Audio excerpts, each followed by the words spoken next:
दोस्तों, स्वागत है मेरे YouTube चैनल आशीष मैथमेटिक्स क्लासेस में। आज मैं बताने जा रहा हूँ क्लास 10 का NCERT बुक से ही एक्सरसाइज 8.1 का क्वेश्चन नंबर 5 और 6 बताऊंगा। तो चलिए 5 को सॉल्यूशन करते हैं। तो चलिए 5 नंबर सवाल में है, यदि sec थीटा बराबर 13/12 हो तो अन्य सभी त्रिकोणमिति का अनुपात ज्ञात करने में, यानी इतना बराबर दिया तो सभी त्रिकोणमिति का अनुपात ज्ञात करें। चलिए तो ये बहुत इजी है। sec थीटा बराबर 13/12 है और sec थीटा बराबर होता है कर्ण बटे आधार। तो आपके पास लंब नहीं है तो लंब निकालना पड़ेगा। तो लंब के लिए पहले ही वीडियो में आपको हम बता चुके हैं, लंब बराबर होता है कर्ण स्क्वायर घटा आधार स्क्वायर। तो लिख दिया आपके सामने में। चलिए कर्ण आपका दिया हुआ है 13 का स्क्वायर माइनस आधार दिया 12 का स्क्वायर। 13 का स्क्वायर में 13 169 माइनस बराबर है 44 से इनको माइनस कीजिए तो घट गया तो 5 यहाँ पे 2 इनका वर्गमूल 5 यानी लंब बराबर हो गया आपका 5। तो अब निकालना है तो उनको साइन थीटा बराबर होता है लंब बटे कर्ण। तो लंब आपके पास कितना निकला है 5 और कर्ण कितना दिया हुआ 13, तो आपका 1 हो गया। उसके बाद कॉस थीटा बराबर होता है आधार बटे कर्ण। तो जिस इसका ऑपोजिट होगा, आधार आपका है 12 और कर्ण जो है 13, दोनों कैंसर हो गया है। उनके बाद और त्रिकोणमिति सवाल निकालना है। इन्हें बोल रहा है कॉस हो गया, उसके बाद टेन निकालना।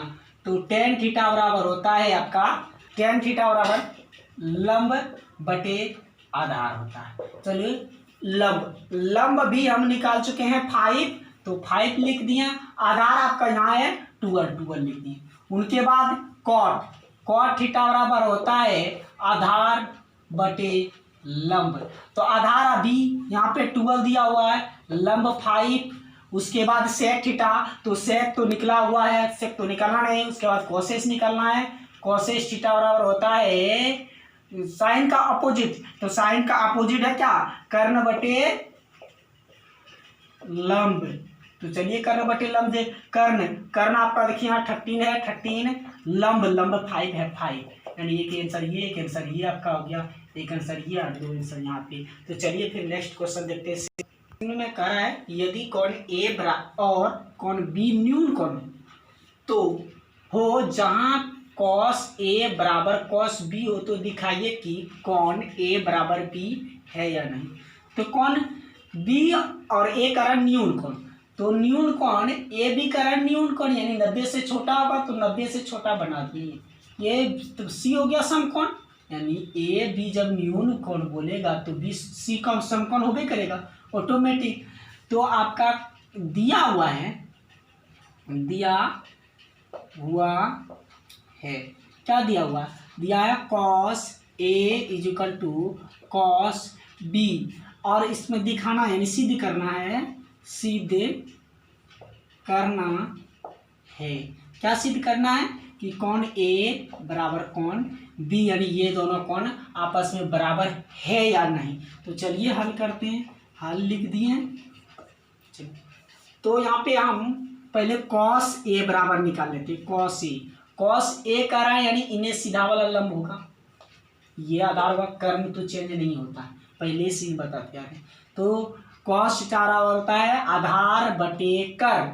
तो आधार ये हो जाएगा, जब लंब ये होगा तो आधार ये होगा। तो आधार क्या हो गया AC बटे AB, और फिर इसमें एक और करा cos B भी निकाल लेते हैं। cos B यानी इनके सीधा वाला लंब हो गया, यानी ये लंब हो गया, तो आधार ये हो गया। तो आधार बटे कर्ण होता है, आधार हो गया BC बटे कर्ण AB। अब प्रश्न से कह रहा है कि दोनों आपस में बराबर, यानी cos A बराबर cos B। तो cos A का मान है AC बटे AB बराबर BC बटे AC। जब AB है, ये दोनों कट गया तो यहाँ थोड़ा सॉल्व कर देते हैं। तो यहाँ पे आ गया ए सी बराबर बी सी। जब ये दोनों बराबर होगा यानी ए सी बराबर बी सी, यानी बी सी ये बराबर ये दोनों जब बराबर होगा तो ऑटोमेटिक है ये कौन बराबर है, इसलिए कौन ए बराबर कौन सी। तो यही प्रूव्ड करना था, आपका प्रूव्ड हो गया। धन्यवाद।